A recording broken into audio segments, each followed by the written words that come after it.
அன்பின் தெய்வமாம் இயேசு கிறிஸ்துவின் அதிசயமான நாமத்தினாலே உங்கள் ஒவ்வொருவரையும் வாழ்த்தி இந்த புதிய நாளிலும் தேவனுடைய ஜீவனுள்ள வார்த்தையின் மூலமாய் உங்களை சந்திப்பதிலே நான் கர்த்தருக்குள் மகிழ்ச்சி அடைகின்றேன். பிலிப்பியர் 4:11-12. என் குறைச்சலினால் நான் இப்படி சொல்லுகிறதில்லை, ஏனெனில் நான் எந்த நிலைமையில் இருந்தாலும் மனரம்யமாயிருக்க கற்றுக்கொண்டேன். தாழ்ந்திருக்கவும் எனக்கு தெரியும், வாழ்ந்திருக்கவும் எனக்கு தெரியும். எவ்விடத்திலும் எல்லாவற்றிலும் திருப்தியாயிருக்கவும் பட்டினியாயிருக்கவும் பரிபூர்ணமடையும் குறைவுபடவும் போதிக்கப்பட்டேன். Amen. Philippians 4:11-12. Not that I was ever in need, for I have learned how to be content with whatever I have. I know how to live on almost nothing or with everything. I have learned the secret of living in every situation, whether it is with a full stomach or empty, with plenty or little. Amen. கர்த்தருடைய நாமம் மகிமைப்படுவதாக.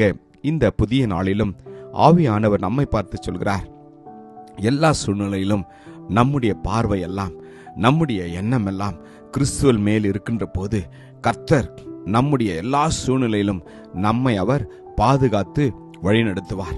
பவுல் இதுமாக சொல்கிறார், தாழ்ந்திருக்கவும் எனக்கு தெரியும், வாழ்ந்திருக்கவும் எனக்கு தெரியும் என்று.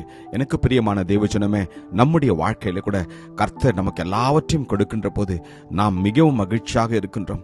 அநேகரிடத்துல நமக்கு கர்த்தர் கொடுத்த ஆசீர்வாதங்களை நாம் பகிர்ந்து கொள்கிறோம். அதே நேரத்தில் நாம் அநேக காரியங்களை இழக்கின்ற போது, நம்மிடத்தில் இருக்கிற ஆசீர்வாதங்கள் எடுத்துக்கொள்ளப்படுகின்ற போது நீங்களும் நானும் இந்த தேவன் நமக்கு திரும்ப அதை கொடுப்பார். இயேசு கிறிஸ்து அவரை நம்புகிற ஒவ்வொருவருக்கும் அவர் நிச்சயமாய் பலன் அளிப்பார்.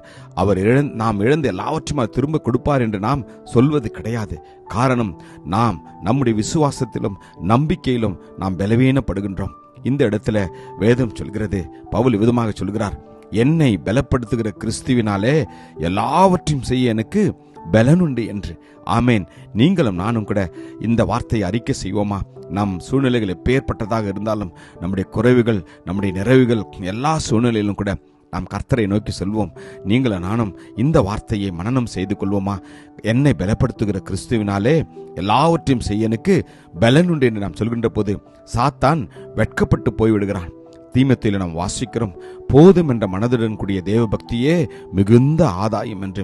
கர்த்தர் கொடுத்திருக்கிற ஆசீர்வாதத்துல, கர்த்தர் நமக்கு கொடுத்திருக்கிற உலக பிரகாரமான ஆவிக்குரிய எல்லா ஆசீர்வாதத்துல தேவனுக்கு நன்றியுள்ளவர்களாகவும் மனிதர்களுக்கு நன்றியுள்ளவர்களாகவும் இருக்கின்ற போது, கர்த்தர் நமக்காக நியமித்திருக்கிற ஓட்டத்தை பொறுமையோடு ஓடுகின்ற போது, அவர் விரும்புகிற பிரகாரமான வாழ்க்கையை வாழ்கின்ற போது கர்த்தர் உங்களையும் என்னையும் நிச்சயமாய் அவர் ஆசீர்வதிப்பார். இந்த வேதத்தில் நாம் வாசிக்கிறோம், உலகத்தில் நாம் ஒன்றும் கொண்டு வந்ததும் இல்லை, இதிலிருந்து நாம் ஒன்றும் கொண்டு போவதும் இல்லை என்பது நிச்சயம். உண்ணவும் உடுக்கவும் நமக்கு உண்டாயிருந்தால் அது போதும் என்றிருக்க கடவோம் என்று. அல்லேலூயா. இந்த நாளிலே நீங்களும் நானும் நம்மை அர்ப்பணிப்போமா? ஆம், பண ஆசை எல்லா தீமைக்கும் வேறாக இருக்கிறது. சிலர் அதை இச்சித்து விசுவாசத்தை விட்டு வழுவி அநேக வேதனைகளாலே தங்களை உருவ குத்தி கொண்டிருக்கிறார்கள் என்று வேதம் சொல்கிறது. இந்த நாளிலே நம்மை நாம் அர்ப்பணிப்போம்.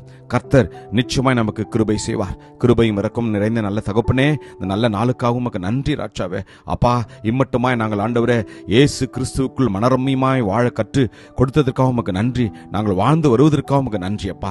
எல்லா சூழ்நிலையிலும் அப்பா, எப்பேற்பட்ட சூழ்நிலைகள் எங்களுக்கும் எங்களுடைய குடும்பத்திற்கும் சபை மக்களுக்கும் வந்தாலும் கூட ஆண்டவரே, நாங்கள் எங்களை பலப்படுத்துகிற கிறிஸ்துவினால் எல்லாவற்றையும் எங்களுக்கு செய்ய பலனுண்டு என்று நம்பி விசுவாசித்து அறிக்கை செய்ய நீர் இந்த நாளை எங்களுக்கு போதித்ததற்காக உமக்கு நன்றி. ஆசீர்வதியும் இயேசு கிறிஸ்துவின் வல்லமையுள்ள நாமத்திலே ஜெபிக்கிறோம் ஜீவனுள்ள நல்ல தகப்பனே. ஆமென். God bless you. Jesus loves you. Amen.